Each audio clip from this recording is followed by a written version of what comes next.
Okay, we're live. MrBra.com.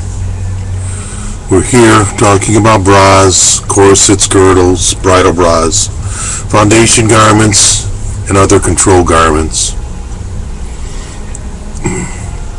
We're here for 15 minutes sharing the bra industry with you. At any point, we can communicate through your emailing me any questions that you may have.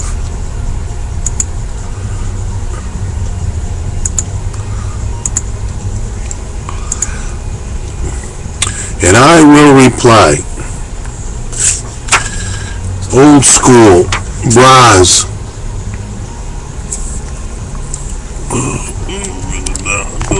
Okay. Okay.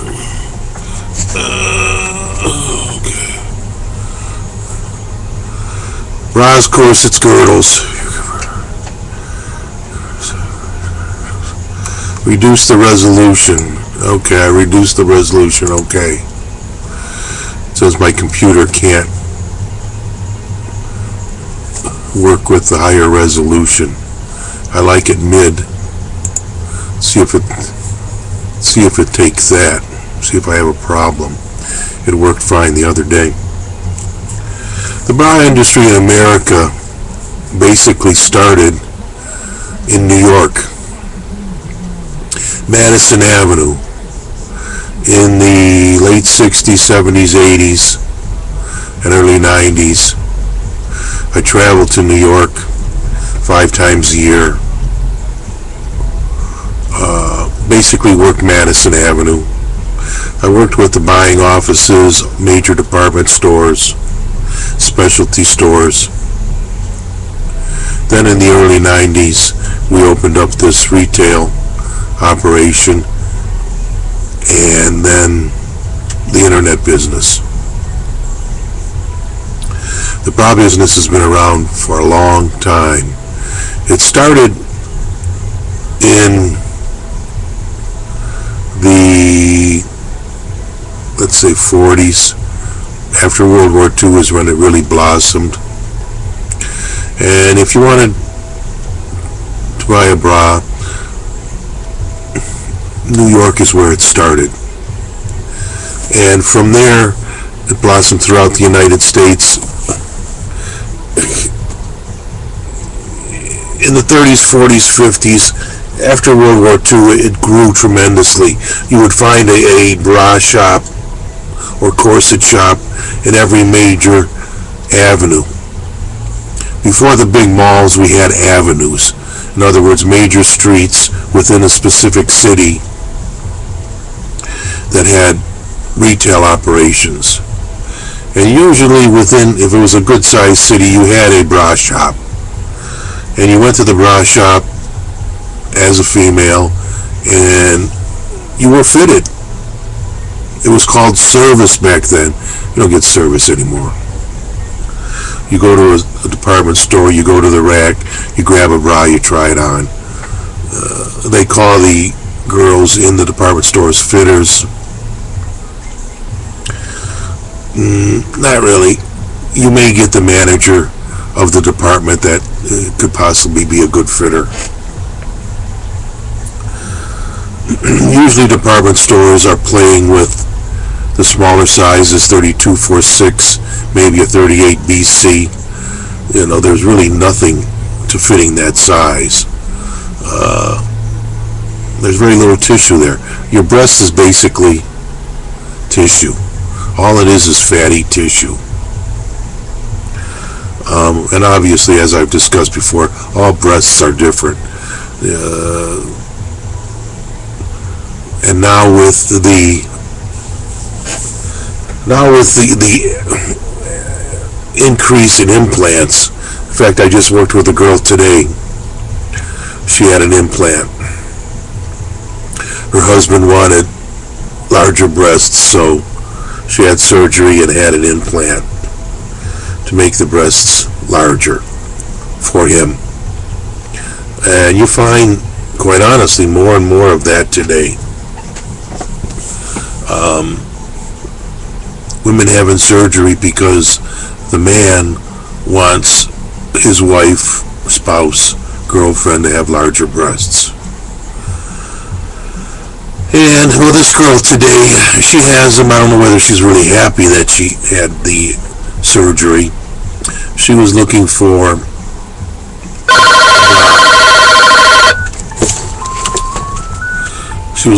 a bra, and we took care of her. The tissue CC's Lingerie, Mr. Brown. No, I'll be here another 10 minutes.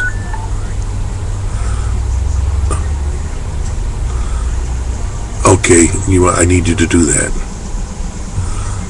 Alright. Implants, I'm not big on implants.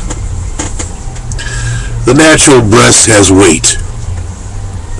An implant, once the implant is in there, you don't have that structure, you don't have the weight of the breast.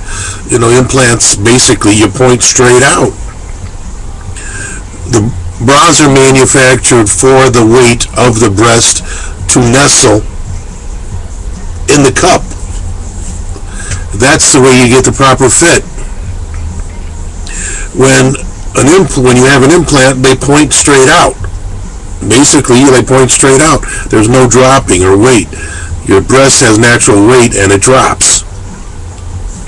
Unless you're 16, 17 years old and you have smaller breasts and they're still real firm, but traditionally with age your breast drops, and the bra is made for the weight of the breast to fall or nestle in the cup. So with implants, you find bras don't necessarily fit as good as they should. So you get that implant person that assumes that after having the implant, the bras are going to fit just as they did before. And so, there are times when you'll have a nice fit with an implant. And my suggestion to girls with implants is find yourself a very, very nice stretch lace bra. That'll look beautiful on you. That'll give you the curves and the look, and that'll totally encompass and hug your breast. Fabric itself, as I said, each breast, normally if you don't have implants, one breast is going to be larger than the other, so you're going to get some puckering. There's going to be some deviation or difference between the two cups.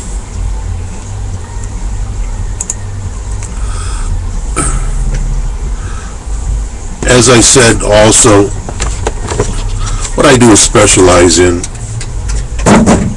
the larger bras, the larger cups. That's kind of a lost customer.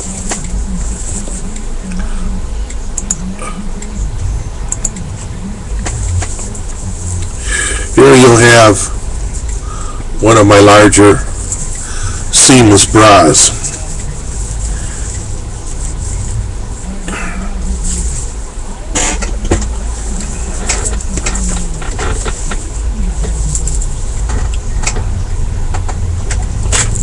Very difficult, very, very difficult if you're large-breasted.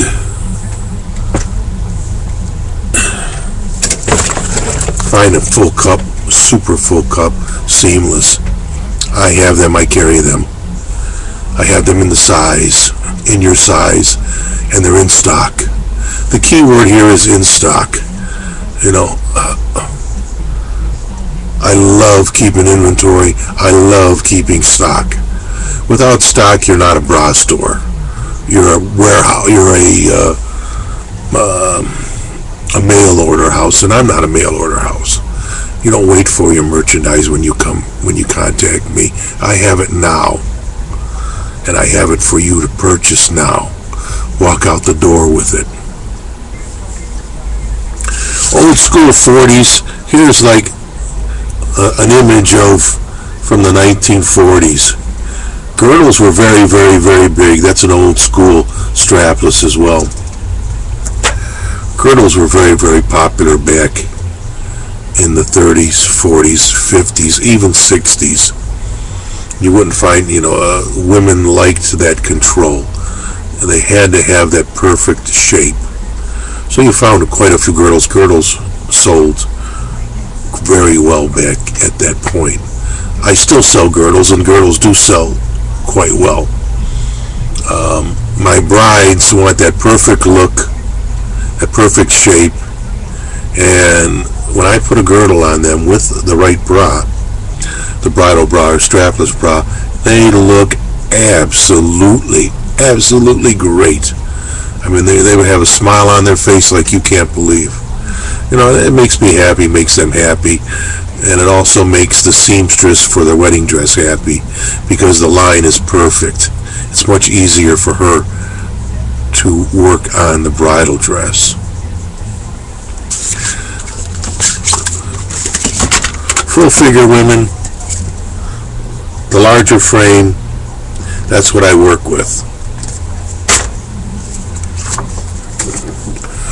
Those girls, here you have like a Merry Widow or a long line bra, Merry Widow, for the larger frame. They come to me, they know I have it in stock. Referrals are the biggest part of my business. Biggest part, that's 85% of my business. Larger women, larger bras, plunge bra. We have plunge bras. I carry plunge bras. I order them from a manufacturer in Europe. America doesn't have everything, and now we're finding more and more quality. Believe it or not, quality bras are coming from Tokyo or Japan or China even. I like the American-made product. It's usually far more generous, and it's better made. It's a better quality garment. So I stay with that as much as I possibly can. You're going to get a more generous cut when you buy from an American manufacturer. They make things fuller, much larger. Let's say if you buy a bra from Japan or you buy a bra from made in China, a 36 is going to be a tight 36.